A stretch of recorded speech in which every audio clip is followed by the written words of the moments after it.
Welcome students, हम बात करेंगे प्रॉब्लम की जो कि रिलेटेड है consistency and inconsistency of A system. और अब मैं जो है ये चेक करने जा रहा हूँ कि ये जो गिवन सिस्टम है ये कंसिस्टेंट है या इनकंसिस्टेंट है। ठीक है जी। तो इसके लिए सबसे पहले मैं जो है इसमें कोफिशिएंट मैट्रिक्स लिखूंगा ए। ठीक है, जो कि हम इससे पहले भी बनाते रहे हैं। कोफिशिएंट्स लिखेंगे इसके अंदर।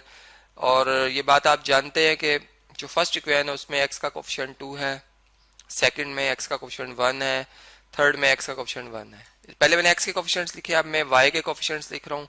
फर्स्ट इक्वेशन में 2, सेकंड में -2, थर्ड में 1। ठीक है। और इसी तरह से थर्ड इक्वेशन में अगर आप देखें तो z का कोफिशिएंट -1 है, यहाँ पर +1 है, यहाँ पर 0 है। ठीक है।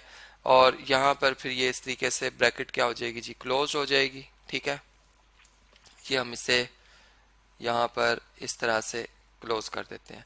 जबकि मेरे पास जो बी मैट्रिक्स है जिसमें कि मैं कोफिशिएंट्स लिखूंगा, सॉरी जिसमें कि मैं कांस्टेंट्स लिखूंगा। ठीक है, वो मेरे पास कौन से हैं, 4, 2 और 0 है। ठीक है जी। अब मैं ऑगमेंटेड मैट्रिक्स बनाऊंगा, मतलब एक ऐसा मैट्रिक्स जो कि दो मैट्रिक्स से कनेक्ट होने के बाद बना हुआ है। ठीक है, तो मैं यूं लिखूंगा, एक छोटी छोटी सी स्टेटमेंट लिख देता हूं मैं। द ऑगमेंटेड ऑगमेंटेड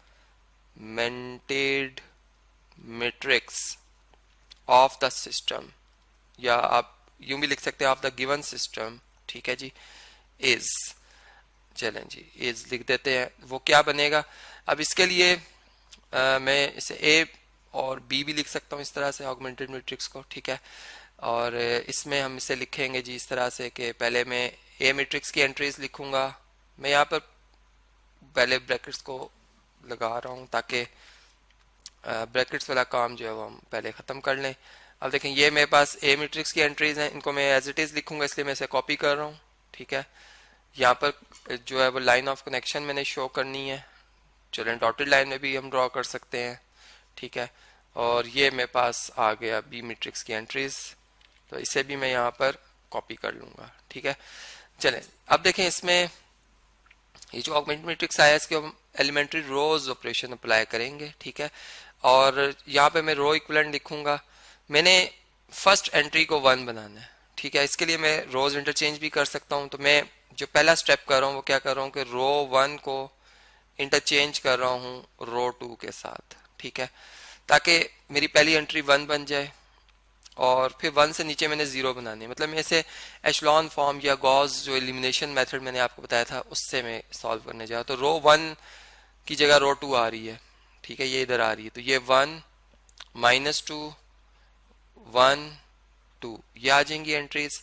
जबकि अब जो ये ऊपर वाली रोज है मतलब सारी चेंज होंगी। ठीक है, मैं एक जगह पे बस सर्कल लगा रहा हूँ एरोज के निशान, या 2 यहाँ पे आ जाएगा, फिर यहाँ पर 2 आ जाएगा क्योंकि ये 2 ऊपर से नीचे शिफ्ट हुआ, ये -1 नीचे शिफ्ट हुआ, और ये 4 नीचे आ जाएगा। जबकि थर्ड रो जो है हमारी वो एज इट इज है, -1 सॉरी 1 1 0 0, ये एज इट इज है। ठीक है जी, यहाँ पर ब्रैकेट क्लोज कर लेते हैं मैट्रिक्स की, और ये मैंने साइन ऑफ कनेक्शन यूज किया यहाँ पर। ठीक है, अब इसके बाद मेरा जो ये वर्क मैंने आपको पहले बताया कि मैंने 1 के नीचे जीरोस बनाने हैं। ठीक है, तो मैं यहाँ पर यूं कर लेता हूँ कि रो नंबर जो 2 है इसमें से रो 1 को इस्तेमाल करता हूँ। मैं रो 1 को पहले 2 से मल्टीप्लाई करता हूँ और फिर सब्ट्रैक्ट कर देता हूँ रो नंबर 2 में से। ठीक है, रो 1 को इस्तेमाल करके। और इसी तरह मैं ये करता हूँ कि जो रो नंबर 3 है उसमें से डायरेक्ट रो नंबर 1 को माइनस कर देता हूँ। ठीक है, तो ये दो जो मेरे पास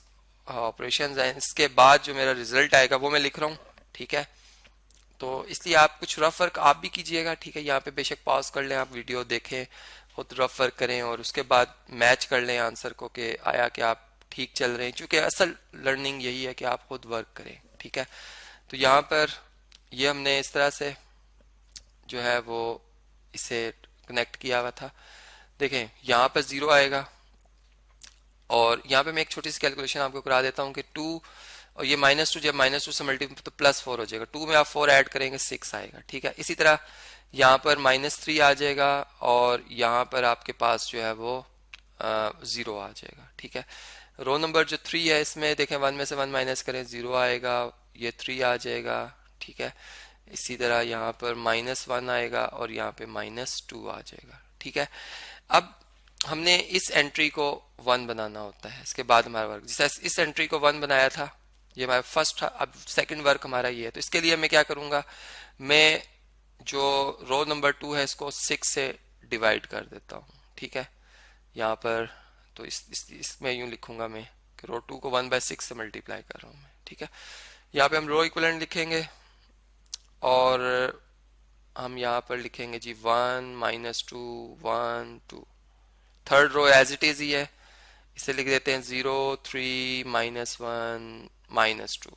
ठीक है, जबकि रो नंबर जो 2 है उसमें चेंज आ रही है, उसको मैं व्हाइट कलर में लिखूंगा। 0 को 6 पे डिवाइड करें 0 आएगा, 6 को 6 पे डिवाइड करें 1, -3 को 6 पे डिवाइड करेंगे -1/2 आएगा, और 0 को 6 पे डिवाइड करेंगे 0 ही आएगा। ठीक है, ये इस तरह से कनेक्टेड मैट्रिक्स है, तो इसलिए मैं इसके साथ साथ ये डॉटेड लाइन भी लगा रहा हूँ। सही, अब देखें इसमें, इससे नेक्स्ट हम ये कर लेते हैं कि अब मैंने यहाँ पर 0 लेके आना है। ठीक है, तो रो नंबर 3 जो है इसमें से माइनस कर लेते हैं 2 times, sorry 3 times, 3 multiply by रो 2। ठीक है, चूंकि जब ये 1 3 से मल्टीप्लाई होगा 3 हो जाएगा, और 3 में से आप 3 माइनस करेंगे फिर 0 आएगा। इसका मतलब जो मैं अभी मैट्रिक्स लिख रहा हूँ, ठीक है, इस मैट्रिक्स की जो पहली 2 रोज हैं वो अनचेंज्ड है।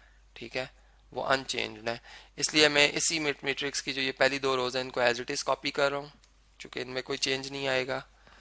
जो नेक्स्ट है उनमें चेंज आएगा, इसलिए उससे मैं लिख रहा हूँ थर्ड रो में यहाँ पे 0 ही आएगा, क्योंकि आप देखें कि रो 2 में फर्स्ट कोरस्पॉन्डिंग एंट्रीज चूंकि आपस में माइनस होती हैं, तो 0 में से 0 माइनस करें 0 ही आएगा, 3 में से 3 माइनस करें 0 आएगा, -1 में से आपने माइनस करना है, ये -3 जब इस नंबर -1/2 से मल्टीप्लाई होगा तो +3/2 बना देगा, और इसका आप एलसीएम लेंगे तो -2 + 3/2 मतलब 1/2 आ जाएगा। ठीक है, तो 1/2 आ जाएगा यहाँ पे फाइनल आंसर। ठीक है, यहाँ पर, और ये कनेक्टेड मैट्रिक्स है, और इसी तरह यहाँ पर -2 और -3 0 से मल्टीप्लाई होकर 0 हो जाएगा, तो -2 में आप 0 ऐड कर ले, आपका आंसर -2 ही आएगा। ठीक है, ये -2 था।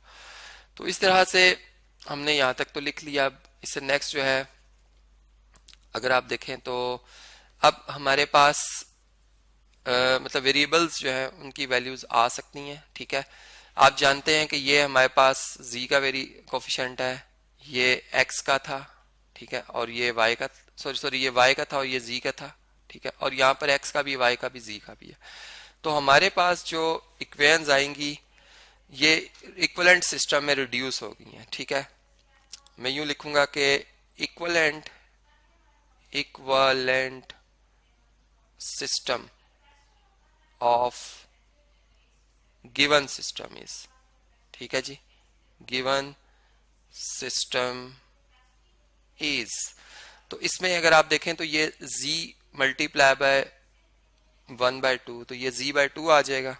ठीक है, ये किसके इक्वल आ गया है, ये -2 के इक्वल आ गया, जो कि इधर आकर z जब -2 से मल्टीप्लाई होगा तो z की वैल्यू कितनी आ जाएगी, -4 आ जाएगी। ठीक है, यहां से अगर आप देखें तो y का कोफिशिएंट 1 है और z का -1/2 है, ये किसके इक्वल आ रहे हैं, ये इक्वल टू 0 आ रहे हैं। अब इसमें अगर आप z को -4 पुट कर लें तो आपको क्या y की वैल्यू मिल जाएगी, y की वैल्यू मिलेगी -1/2 multiply by -4 equal to 0, minus minus plus हो जाएंगे। ठीक है, और हमारे पास यहाँ पर आ जाएगा y +2, चूंकि ये 2 के टेबल से 4 कैंसिल हो जाएगा, इक्वल टू 0, तो हमारे पास y की जो वैल्यू आ रही है वो -2 आ जाएगी। ठीक है, और अगर मैं फर्स्ट इक्वेशन में इन वैल्यूज को पुट कर लेता हूँ, जिसमें कि आप देख सकते हैं कि x - y + z equal to 2 आ रहा है। ठीक है, यानी x, अगेन देखते हैं जी, -2y + z, और ये इक्वल टू किसके है जी, ये इक्वल टू है 2 के। ठीक है, यहाँ पर हम क्या लिखेंगे 2, और इसमें अब इनकी वैल्यूज को पुट कर लें, y की जगह आप -2 पुट करें, z की जगह -4 पुट करें, तो आपके पास जो x की वैल्यू आएगी वो आ जाएगी 2। ठीक है, तो हमारे पास एक ट्रिपल आएगा जिसमें x - 2 x +2 y - 2 और z -4, ये हम गिवन सिस्टम में पुट करेंगे लीनियर इक्वेशन के, तो तीनों को सेटिस्फाई करेगा, जिससे हमें पता चल रहा है कि हमारा जो गिवन सिस्टम है ये कॉन्सिस्टेंट है।